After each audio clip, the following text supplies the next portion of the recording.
Yeah, yeah, yeah, yeah. Okay.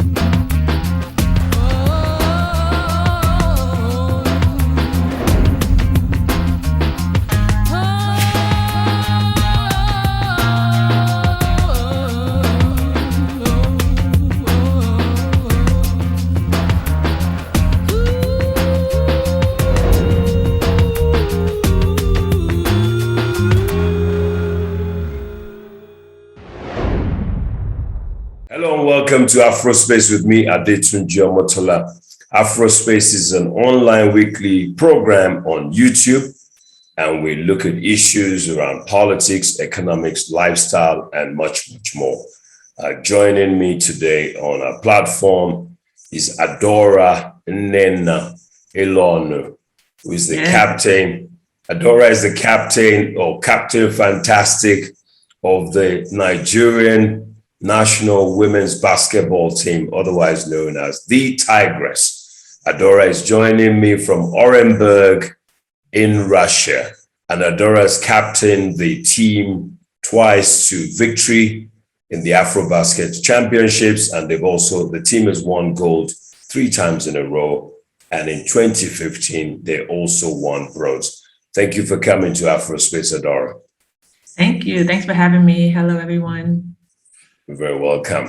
Now, Adaora, just give us a sense. I mean, you have captained the team twice to victory in 2019 and 2021. Now, give us a sense of how that makes you feel. And also, can you also tell our viewers what your journey has been as a member of the very famous Tigress, the Tigress? Yes. Well, captaining the team is, I mean, there's some work into it, but overall, I've embraced it. And, the girls the players make it very easy for me. So any issues we have, they come to ask me, my advice, but we have so many different leaders on the team. It's not as if I feel any kind of pressure. We have Ezine Kalu, our point guard, who's very vocal, very passionate. She leads the team that way. We also have Sarah, who's been here for a while, so she's another veteran that was very helpful. Aisha was still there, so she was also another leader. So there were so many different people that were able to lead the team that made it quite simple for me in many aspects. Okay. Second question? Yeah, so basically, I mean, your mom has been instrumental in this emergence. I mean, you were a volleyball player.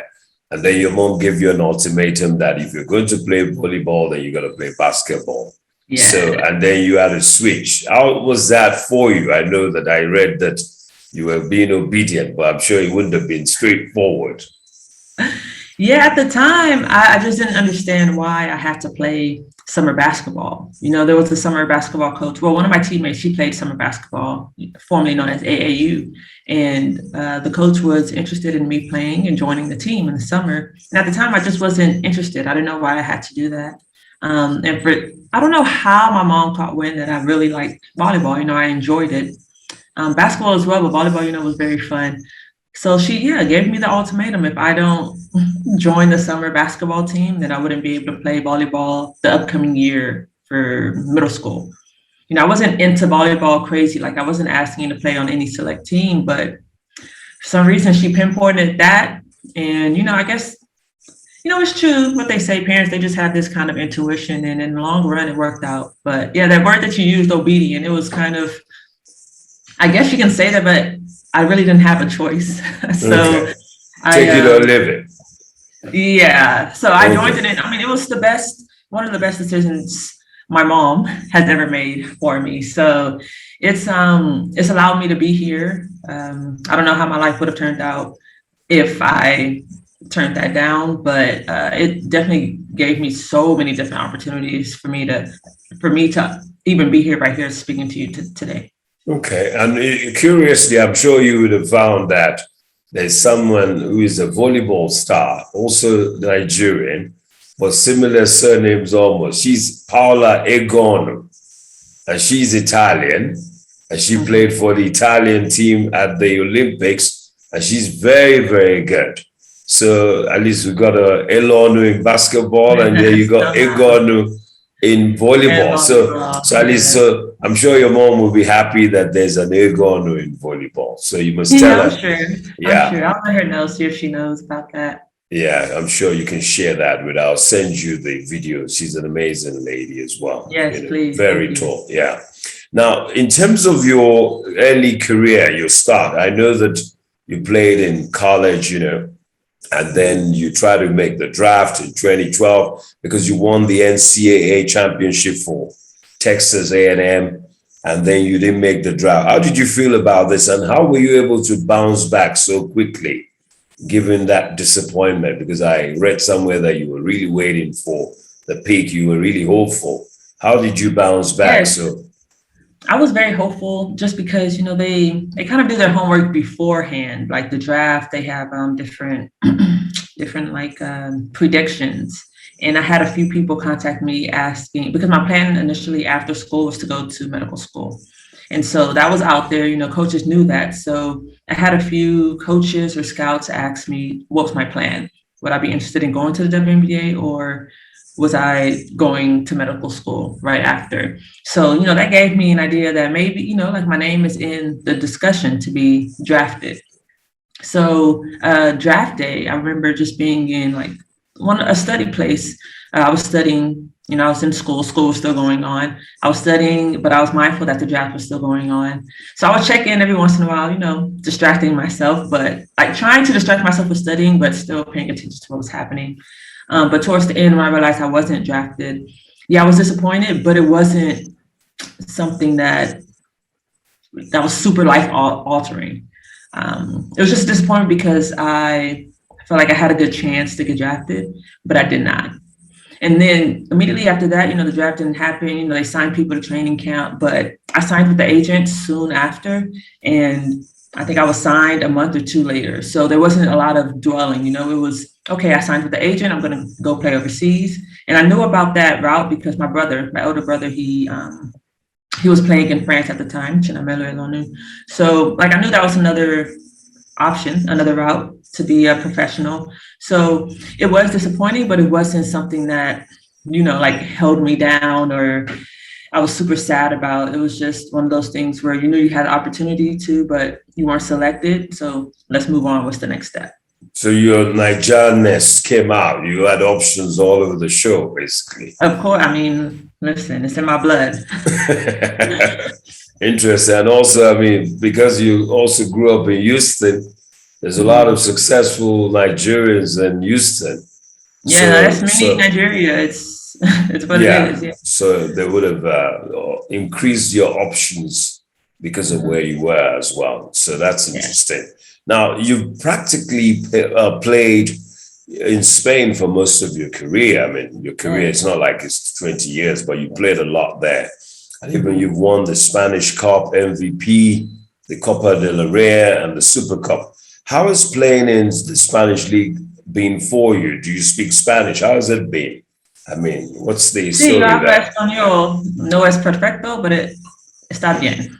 Oh, está bien. Okay. Yeah. Good. No, I definitely learned Spanish within probably my fourth, fifth year is when I started to actually apply myself and start talking and learning the language. Where I was previously, the Spanish was different, and just my nature is not talking so much. So I kind of hindered myself in not trying to practice the language. But as the years went on, I was there for so long, I definitely caught on, took some tutors, made some friends that spoke Spanish to me, even though they really wanted to learn English. It was difficult, but it was one of those things you had to really mentally prepare yourself and be assertive.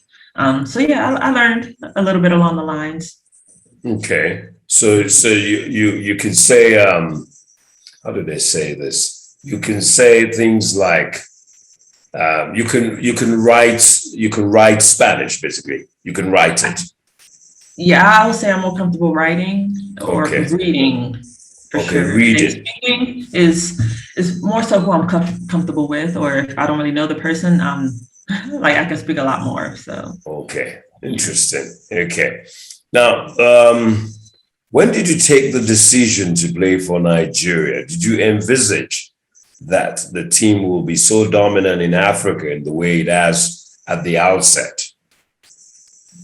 Well, I kind of went into the situation blind. Former players recruited me into it. And I learned later that there's a player also from Houston, Ugo Oha. She's married to a professional volleyball player now. She's a coach. She played for the team, was on the Olympic team. She asked my mom about it, but I think I was in college. My mom was just kind of like, no, let her focus on her studies. So later on, a few years later, after I graduated, a few of the players that were playing, like one of the captains, the former captain, Helen Owunjimi, she asked me as well as Joyce and Sarah Goke. And yeah, I was interested. I was like, sure, why not? But I went into it blind, not thinking really anything, how good we can be, just knowing that I'll be playing basketball in Nigeria with the Nigerian national team. And I didn't know much about national teams in general. So it was like me learning on the fly. And that first year, 2015, I competed in 3 different competitions that year. So it was like I was in and I was in deep. So it was great. Like, I'm glad that I made the decision to join. I'm glad that the girls reached out and recruited, because it's definitely a lot of it is word of mouth and, asking players if they want to come play. I mean, I think that's how we even built the team that we have now, as well as them having some of the players from the youth teams earlier. You're now famous in Africa, because if you were not playing for the Nigerian team, probably I wouldn't even know about you, right?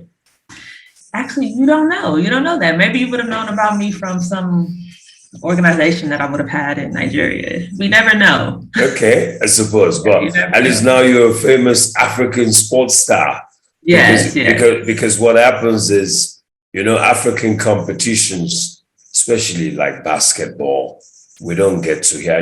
The sports tend to focus so much on the men.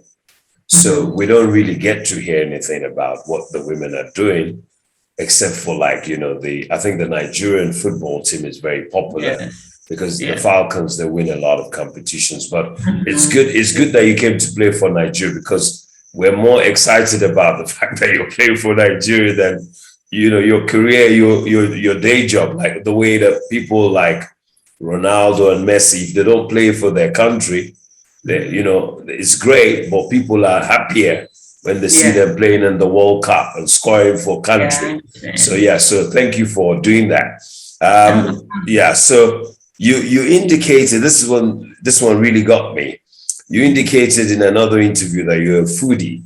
And I even saw somewhere that you're carrying food around. I dread carrying food around, all those things, crayfish and all those things. Tell us a bit about your food interests. Which Nigerian dishes do you cook best, and how do your friends feel about your culinary skills?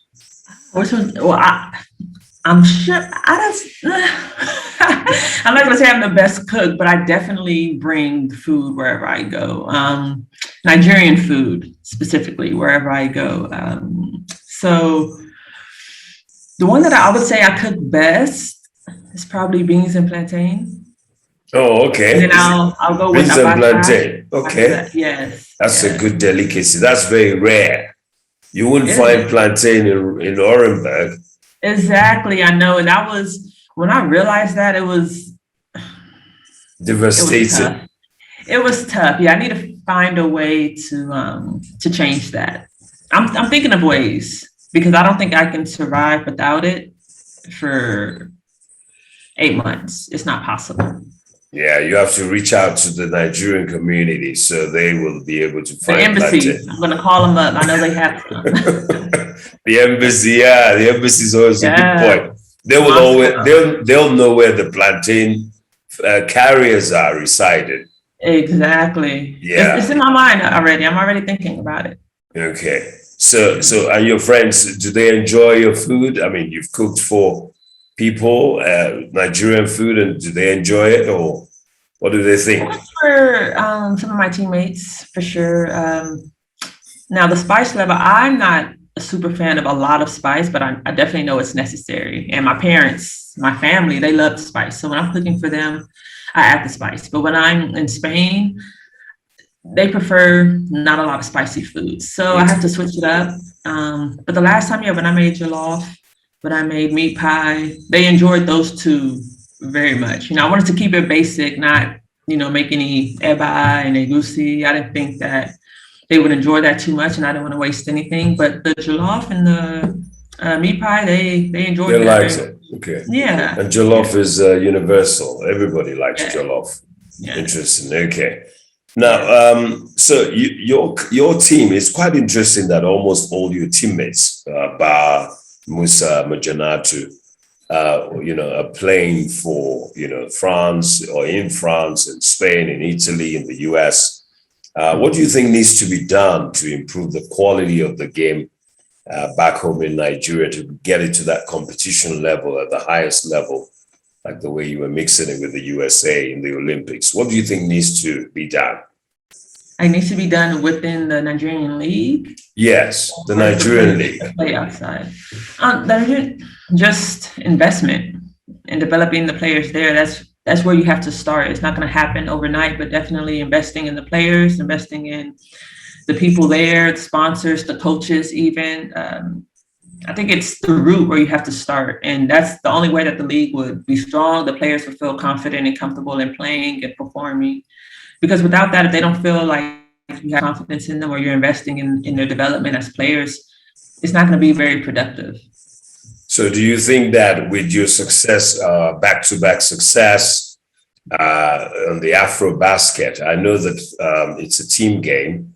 You can't just say, I want to go and play basketball on my own. It's not like tennis or things like that. But do you think that Nigerian families will start thinking of at least, getting their daughters to, get some game time, Do you think like the way Tiger Woods and the Williams sisters have done for tennis? Yes, I would hope so, because there's so many different opportunities for basketball. Like I said, if my mom didn't give me that ultimatum, I wouldn't be present right here speaking to you under this context, So I think, if they think about just all the different opportunities the daughters will have playing the sport, not only with talent, but mentally, physically, like it's beneficial in so many different ways. You can learn how to be a people person, how to be a leader, how to be a team player, which are things that you need in life in general. Whether they go out and play professionally is just something that can help them in life in general. And just seeking opportunities, if that's something that they're really interested in, basketball can have you go a long way. So there's lots of transferable skills that would help you in other areas of life endeavor. Okay. Your brother, he's like a role model, I suspect, for you. He's played at Lakers, has been in so many big teams in Greece and Olympiacos. And, I see all those great teams there. And I know the Greeks are quite good in basketball as well, the Greeks. So, did you get any tips from him? Has he influenced your game in any way? Does he criticize your game and say, you should have done this, you should have done that? Is he like your cheerleader and your critic and free tips? Yeah, well, I come from a basketball family. We've all played collegiately, and I have two brothers, two older brothers, two younger sisters. So me and my two brothers we've all played professionally. But right now it's just me and my eldest, Chinamelu. I would definitely say they're my cheerleaders for sure. If there's any critique that's needed, they would do that. But for the most part, they're just cheering me on, which I appreciate. And any advice that he's given me, not so much, just because we're completely different players. We play the same position, kind of, but we're completely different players. Like he's demonstrative, he's dunking, like he gets very passionate, like you can tell on his face, like emotional, different things like that. And me, I'm quite opposite. If I'm demonstrative, it's like for a split second, and then like I kind of go back into myself. But we're completely different players, so we more so just compliment each other and say what we're doing well. But it's hard to kind of give tips when we have different styles. But I definitely know that he's there if I need any kind of advice or reassurance. We work out together, so there's different things that we try to take from one another, which, I do that with all basketball players, but for him, for sure, like how aggressive he is, how great he is on defense. I definitely always watch his film on that, because he's an amazing shot blocker, amazing help defender. And I'm sure he wishes he can shoot like me, but, that's always something that guys probably want to shoot like girls. But yeah, other than that, I mean, they're very supportive. My family's very supportive of one another. Okay, interesting. Now, you have the ambition of playing in the Tokyo Olympics, and you've done so. You've won 3 gold medals in the Afrobasket championships back to back, and you've qualified for the FIBA World Cup in Sydney in 2022. What are your plans beyond Sydney? Beyond Sydney, only God can tell. I'm not really in any rush to kind of think about that yet. I mean, we have the pre-world qualifiers in February, so that we can get to Sydney, but I haven't thought, past that yet as far as basketball. Okay, so everything is up, it's in the air at the moment. Yes. Okay. And so when you hang your boots as a basketball player, what other avenues are you likely to pursue? I know you're doing some charity work here and there. You're a member of some charity, and you do, I wrote a few things down, but I wanted you to talk about it. So what are you going to be doing? Because, I mean, basketball is not a very long career. I don't think you'll be playing this game in your 40s, right? Listen, we never know. We never know. I don't know I'll be playing this long. So, like, everything's up in there. You can only pray and hope for the best.